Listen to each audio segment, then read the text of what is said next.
seja muito bem-vindo a mais um programa Vida Viva. Eu estou muito grata a Deus por estar aqui mais uma vez e porque você sempre fica conosco.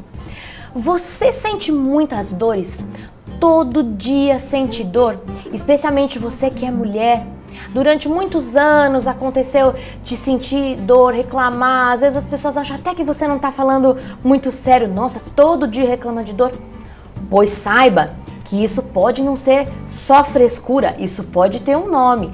E para falar sobre esse tema, sobre esses temas de dores crônicas, especialmente sobre uma doença que se chama fibromialgia, nós vamos entender um pouco mais sobre o que é essa doença. Nós convidamos a doutora Júlia e ela vai falar, a doutora Júlia é reumatologista e vai falar para nós hoje sobre esse probleminha aí que afeta a vida de homens e mulheres. Vamos ver quem é que é afetado sobre essa doença. Eu já vou fazer algumas perguntas para ela, mas antes quero dar as boas-vindas e dizer que você é sempre muito bem-vinda, doutora Júlia. Olá, que bom que você está conosco. Obrigada, viu? Mariana. Obrigada pelo convite. Que possa ser muito útil para as pessoas que estão nos assistindo. Ai, com certeza. Conta pra mim, então, que história é essa? O que seria a fibromialgia? Porque é uma doença que, aparentemente, a gente não entende muito do que se trata, né? Esclarece pra mim e para as pessoas que estão em casa. O que seria a fibromialgia? Quando eu falo de fibromialgia para os pacientes, eu costumo comparar com uma enxaqueca, porque a fibromialgia, assim como a enxaqueca, é uma síndrome dolorosa. Quando você está com enxaqueca, você não consegue, na maioria das vezes, perceber nenhuma alteração. Você faz exames, faz uma ressonância, passa pelo médico e ele não consegue identificar uma alteração que possa ser responsável por aquela dor, né? Muitas pessoas com enxaqueca passam por isso.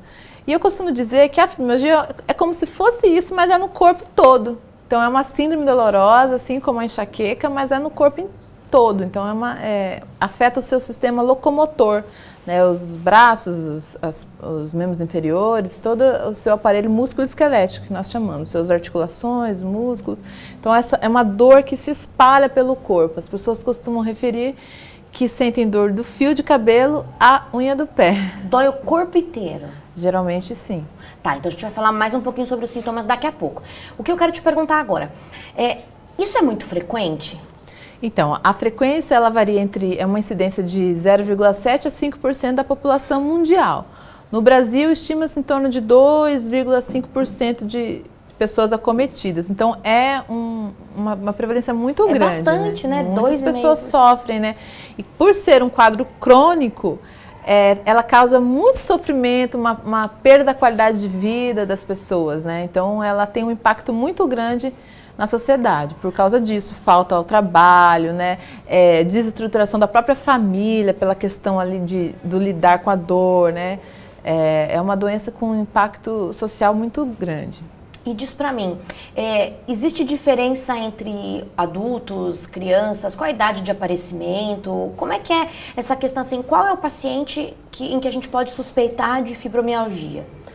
Todas as pessoas podem ser acometidas, crianças, homens, mulheres, idosos, mas no geral são as mulheres, né, numa proporção de 8:1. As mulheres são mais acometidas e em média dos 25 até os seus 65 anos, uma média de 49 anos para o início da doença, mas, como eu falei, até crianças podem ser acometidas, né? Existe uma explicação do porquê as mulheres são mais acometidas, e assim, numa proporção tão 8:1, né?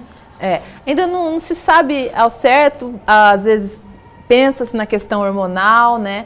Mas a questão, talvez, da mulher... da visão de mundo da mulher, eu creio que tem um impacto importante, né? Da sobrecarga da mulher, a maneira como ela se coloca, como ela se põe no seu trabalho, no seu lar, as responsabilidades que são cobradas, que cada vez são maiores, né? Então, a mulher, ela tem uma carga que talvez ela não tenha sido preparada para enfrentar. Então, ela enfrenta uma carga hoje em dia muito maior do que o seu preparo lhe permite, né? E isso, de certa forma, ela extravasa, talvez, nessas síndromes dolorosas, né? Mas a questão hormonal também pode estar envolvida, porque a proporção é muito maior, né? Muita diferença, né? Agora vamos voltar um pouquinho sobre a questão dos sintomas. Você disse que é uma dor crônica, que dói do fio de cabelo até o dedão do pé. Existem alguns outros sintomas que estão associados ou é só dor? Não, então, a pessoa com fibromialgia, ela tem associado um quadro de fadiga, né? Aquele cansaço constante, né? É uma falta de energia que a pessoa refere, um sono que não é reparador, a pessoa diz que acorda cansada, como se não tivesse dormido, como se tivesse trabalhado a noite toda, né? Uma alteração cognitiva, né? Uma perda de memória, né? Tem dificuldade ali para guardar as coisas, se lembrar, às vezes para se comunicar, tem esse quadro cognitivo associado. Algumas outras síndromes, como a enxaqueca, pode estar junto, o síndrome do intestino irritável também pode estar associado. Então, ela pode envolver um conjunto aí de alterações orgânicas, e outras síndromes dolorosas também. Tá, então imagine, veja você, que está sentindo dificuldade para dormir, problemas de memória, tudo que ela disse, alterações intestinais e a dor que não melhora. Essas são as características que você imagina que você sugere que haja a procura do médico? Nesse momento é que deve procurar o médico? A pessoa que está sofrendo um quadro de dor, né, às vezes ela já vem com aquele quadro há anos, né? E por algum momento ela pode sentir piora, né? Algumas pessoas associam o início do quadro doloroso a um ponto de estresse na vida dela, né?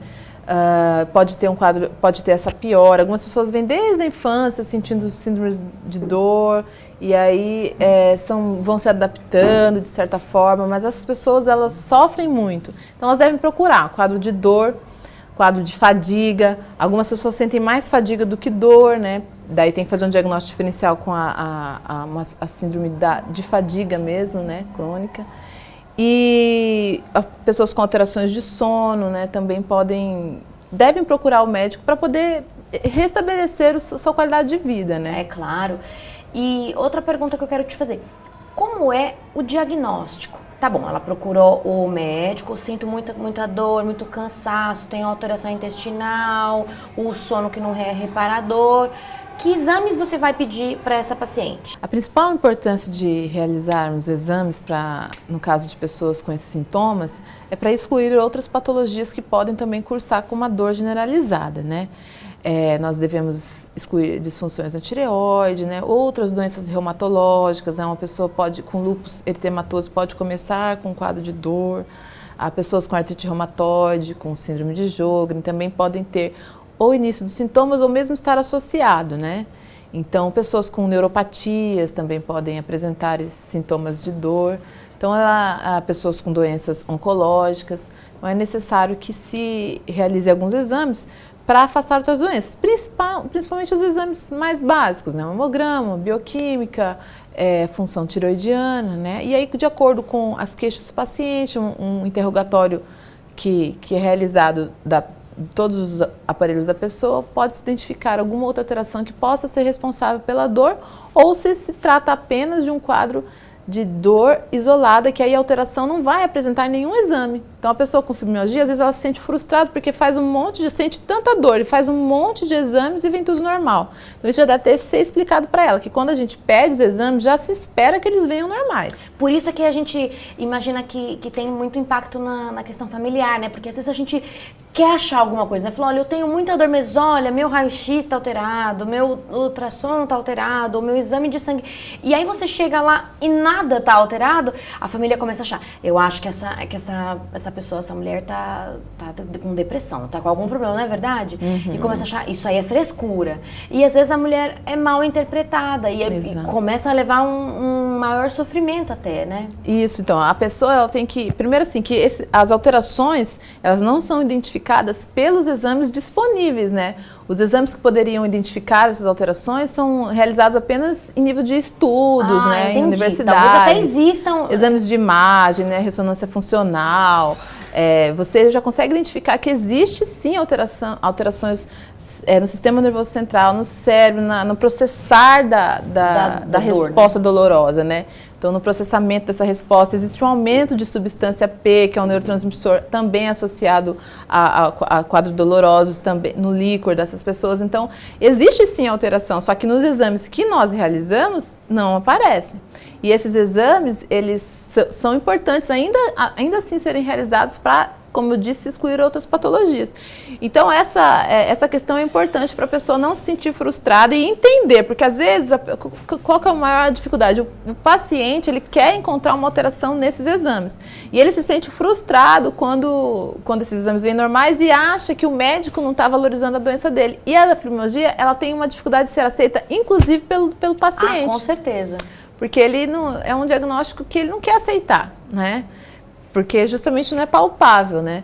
Mas, então, para que se entenda que ele sim, existe uma alteração, mas é uma alteração como se fosse muito profunda para ser identificada nesses exames que nós realizamos de rotina, né? Então, nessa questão também eu já quero falar aqui que eu costumo dizer para as pacientes que elas não devem esperar esse entendimento por parte das pessoas do seu quadro doloroso. Talvez se nós tivéssemos a oportunidade de conversar com as pessoas do trabalho dela, com as pessoas da família, talvez essas pessoas pudessem, adquirindo o conhecimento a respeito do problema, entender melhor. Mas, como isso é difícil, você conversar com toda a família, conversar com as pessoas, para que elas adquiram essa nova visão, eu costumo pedir para os pacientes não esperarem a compreensão da dor, porque isso é muito complexo e também envolve um nível de sensibilidade do outro muito grande, porque você ser sensível à dor do outro talvez eu poderia dizer assim, é uma nobreza muito grande e não é tão comum, né? Você ser tão sensível à dor do outro.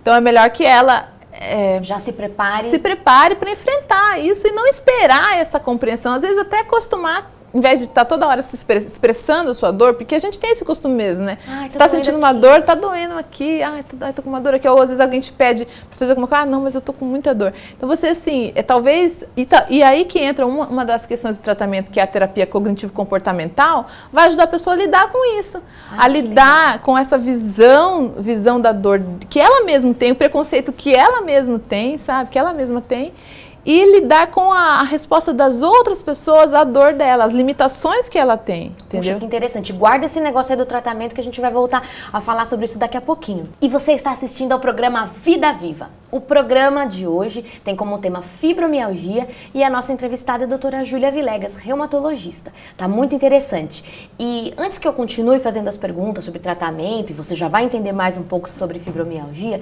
eu quero te fazer um convite. Quero te convidar a conhecer a comunidade de São Caetano do Sul, a comunidade adventista, que você está vendo aí o endereço do nosso vídeo. Se é longe para você vir até São Caetano, você pode entrar nesse site Encontre uma Igreja e achar uma igreja que seja mais próximo da sua casa. Mas especialmente hoje, eu quero te convidar para assistir ao seminário Viva com Esperança, que vai acontecer do dia 17 até o dia 24 de outubro. Durante as noites, olha, serão às 20 horas, sábados às 10h30 e domingo às 9 horas da manhã.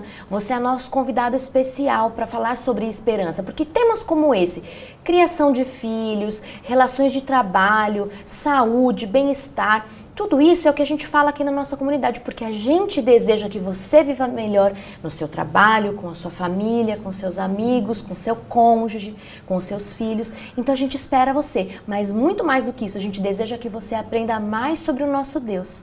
Escreva para nós, curta a nossa página no Facebook, lá você vai assistir também, no YouTube também tem os programas anteriores, você pode ver alguma coisa que você achou interessante, quer mostrar para alguém que não assistiu, então você vai lá no YouTube ou no Facebook, assista os programas anteriores, escreva para nós queremos ouvir a sua dúvida, a sua sugestão, nós estamos aqui para ouvir você. Agora, chega de propaganda e comentário, vamos voltar a falar sobre fibromialgia. Então, doutora, a gente pode dizer, então, que fibromialgia tem ou não tem cura? Como que é essa questão? Bom, a fibromialgia é uma síndrome dolorosa crônica, como eu disse, né, no começo, né, então ela entre os critérios de definição diagnóstica, você tem essa definição, que é uma síndrome de dor espalhada, né, como poderíamos dizer assim, difusa, né, pelo corpo, e que dura mais de 3 meses, né? Então, nós temos a dor aguda, que é aquela dor do machucado, bateu e pronto. Você vai medicar, ele vai tomar um anti-inflamatório e é uma dor que se resolve com um período determinado. Mas tem aquela dor que é o gotejar contínuo, que é a dor crônica, que é uma dor de difícil tratamento, né? Então, isso é importante que as pessoas entendam, para poder enfrentar um tratamento da fibromialgia, para não se sentir frustrada e abandonar posteriormente. Então, é uma dor de difícil tratamento, mas ela pode sim encontrar remissão. A pessoa pode ficar, inclusive, sem dor, medicada, né, e sem dor. Quer dizer, então, a gente fala mais comumente em controle do que cura para fibromialgia, sim, né? É claro que existem sim pessoas que conseguem praticamente ficar sem dor. Estão curadas, né? Sim, mas isso é mais difícil, né? Normalmente as pessoas têm um quadro crônico que pode ser amenizado com o tratamento, ficar com um nível de dor que ela possa conviver, né? Ou outras pessoas conseguem ficar com uma dor bem controlada, mas tomando a medicação, né? Agora você falou, tomando a medicação. A gente vê que quem tem dor acaba muitas vezes ficando meio refém dos medicamentos, né? Como você vê o tratamento? É tomar um remédio e acabou? Como que é o tratamento? Agora a gente pode mergulhar. Você falou também que tem a questão cognitivo-comportamental. Como é o tratamento, então, a abordagem do paciente com fibromialgia? Bem, como eu disse, é uma doença complexa que a medicina ainda não entende completamente o seu início, né? Existem muitas questões envolvidas e muitas pessoas... Há sim a relação de um fator de estresse importante no início dela, né? São pessoas que têm realmente uma visão, muitas dessas pessoas, uma visão negativa da vida, né? Então existe toda uma abordagem para ser realizada para que essa pessoa consiga sair desse quadro crônico em que ela está como se fosse ali mergulhada. Bom, a gente sempre diz em relação à atividade física que é um santo remédio para muitas alterações, e ela vai conseguir resgatar muito da qualidade de vida dessa pessoa. As pessoas com fibromialgia, elas têm muita dificuldade de realizar as suas tarefas, né? Porque dói. Por isso você mencionou a perda, faltas no trabalho, dificuldade de realizar as coisas. Sim, elas têm, a dor piora com a atividade, inclusive pode piorar com a atividade física, principalmente no início. Mas ela deve persistir porque essa atividade física vai trazer ganhos para ela. E em algumas pessoas pode, inclusive, melhorar a dor. Né? Qualquer tipo de atividade? As atividades para força muscular e atividades aeróbicas, né? Então, as pessoas que têm fibromialgia, elas sentem muita limitação na realização de atividades, né? Porque dói mais quando elas vão realizá-las. Claro. Mas elas, apesar da dor, elas devem enfrentar isso e realizar. Elas podem realizar, porque muitas vezes a pessoa pensa, isso com tanta dor eu não posso fazer, né? Elas podem, elas devem fazer, né? Eu ia até te interromper, me perdoe, porque eu pensei assim, que isso deve virar um ciclo, porque a pessoa, ela fica triste, não tem ânimo, não dorme bem, ela fala, não quero fazer atividade física, mas atividade física é o que ajudaria, mas ela sente dor, aí não vai fazer, e acaba que não melhora, né? Isso. Vira um ciclo. Exatamente, ela tem que fazer esse enfrentamento, né? Vai sofrer, o primeiro dia vai doer, no começo ela vai sentir mais dor, mas ela precisa porque tem a médio e longo prazo ela tem um ganho. Tanto algumas pessoas inclusive melhoram da dor, mas ainda que não haja melhora grande nesse grau de dor, ela vai ter uma melhora na qualidade de vida dela. E é muito importante esse ganho de qualidade de vida. Atividades, por exemplo, como hidroginástica em piscinas aquecidas, elas têm um efeito analgésico e são importantes, né? E todas as atividades físicas, elas também liberam substâncias que são relaxantes, que ajudam que trazem um bem-estar para a pessoa e vão tendo, ao longo do tempo, um impacto também nesse quadro de fibromialgia. Agora fala para mim então um pouquinho dessa terapia cognitivo-comportamental que a gente falou no comecinho do programa um pouquinho. Eu gostaria que você aprofundasse um pouco mais. Como que é essa parte do tratamento? Então, a terapia cognitivo-comportamental é uma forma de tratamento psicológico, né, que você vai... Então, o terapeuta, ele é especializado é uma linha, né, de tratamento que é a mais indicada para o tratamento de síndromes dolorosas, né? A pessoa, ela vai ter toda uma abordagem do profissional para que haja uma mudança na visão de mundo da pessoa, na visão que ela tem de si mesma com dor, na visão que as outras pessoas têm do quadro de dor, no lidar com essa dor, né? Então, ela sair daquele quadro de prisão, de limitação que ela está, para enfrentar a vida, para se ver no ambiente e como que ela pode, tendo fibromialgia, levar uma vida normal, né? Então, aí a terapia cognitivo-comportamental é muito importante nessa questão. O correto seria a família tratar junto, né? Pelo que você falou, que a família não espere que ela vai entender a dor, não espere que a sua família, seus amigos, os colegas de trabalho vão compreender a sua dor. talvez seria adequado que todo mundo tratasse, mas isso no mundo ideal, né? No caso da terapia cognitivo é aqui, porque muitas pessoas que têm depressão, elas têm fibromialgia, ou pessoas com fibromialgia têm depressão.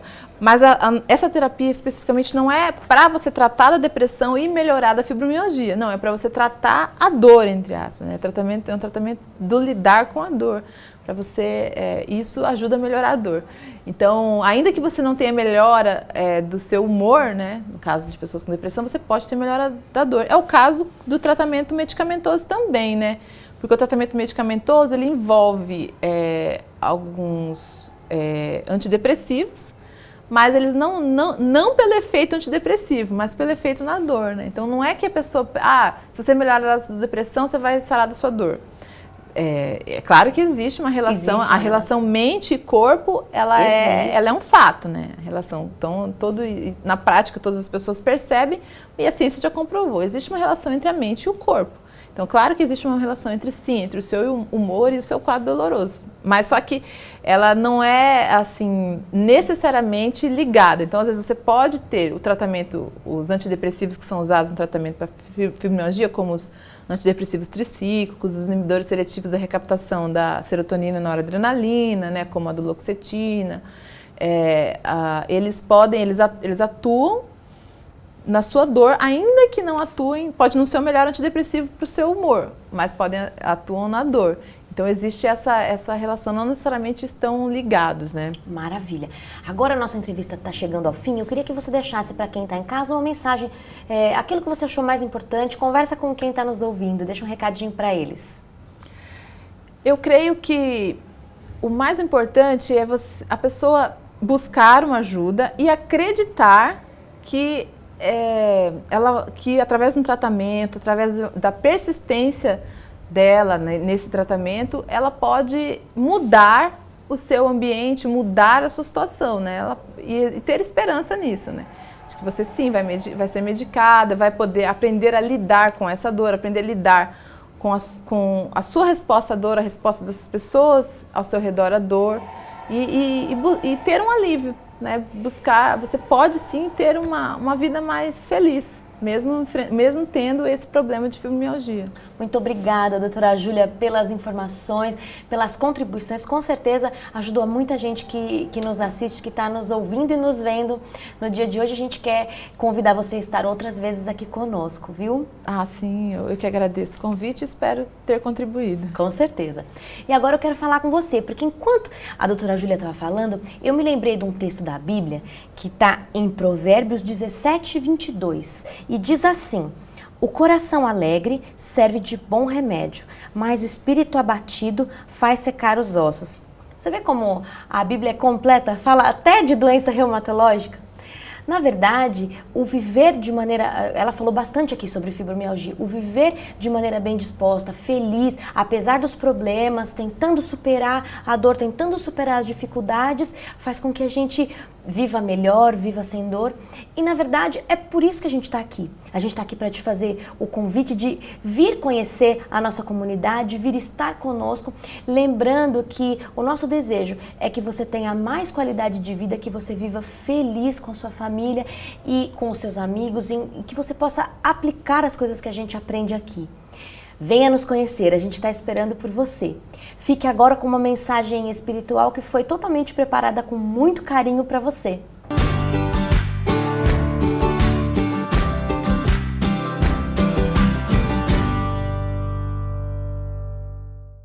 Olá, como vai?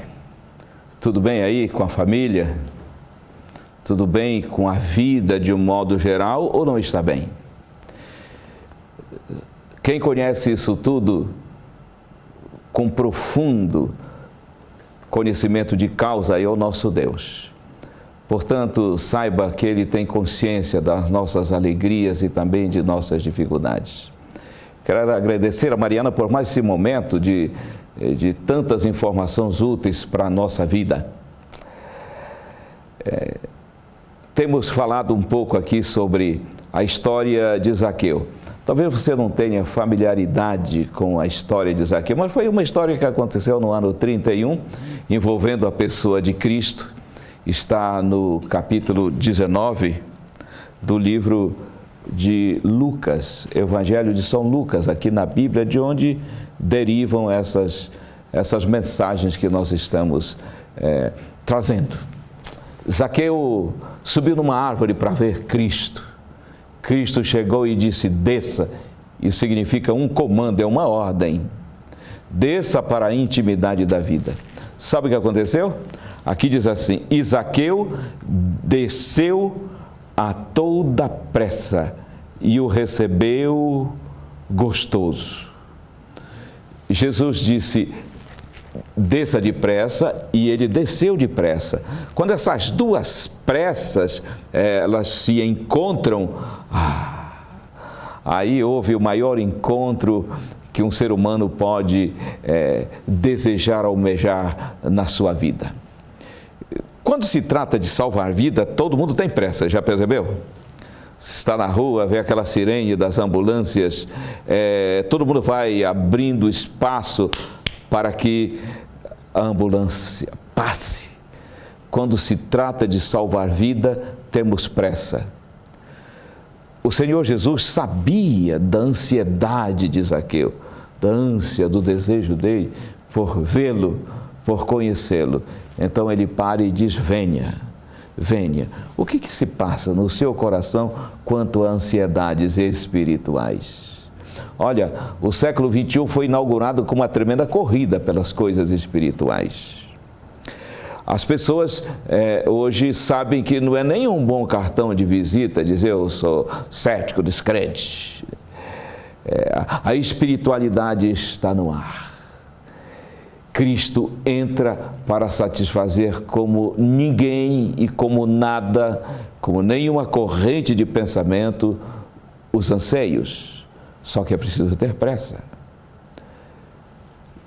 Agora, o que nós temos nessa história que devemos pontuar aqui? A sensação que invadiu o coração de Zaqueu quando ele chega diante do seu Redentor. A Bíblia diz que ele o recebeu gostoso. Eu posso dizer a você que é gostoso receber a Jesus aqui, no coração, abrir para que ele seja o Rei e o Senhor da existência. Tem uma outra tradução que diz que ele recebeu com alegria. Quem experimenta isso sabe dizer o que é alegria profunda, sentida. Só que tem uma coisa aqui. E todos que viram isto murmuravam, dizendo: entrou para ser hóspede de um pecador. Você está vendo?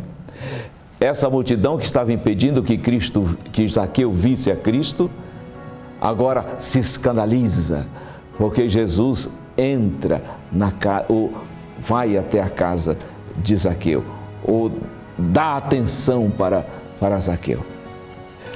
Veja só, com certeza, quando você decidir caminhar, olhar para Jesus, caminhar em direção a Ele, você vai ter essa multidão de oposição.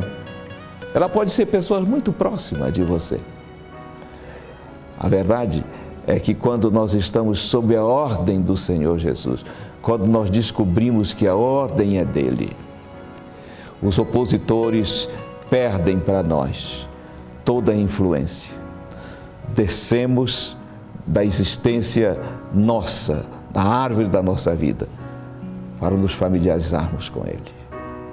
Desejo a você essa alegria profunda de pertencer a Cristo. Até o nosso próximo encontro.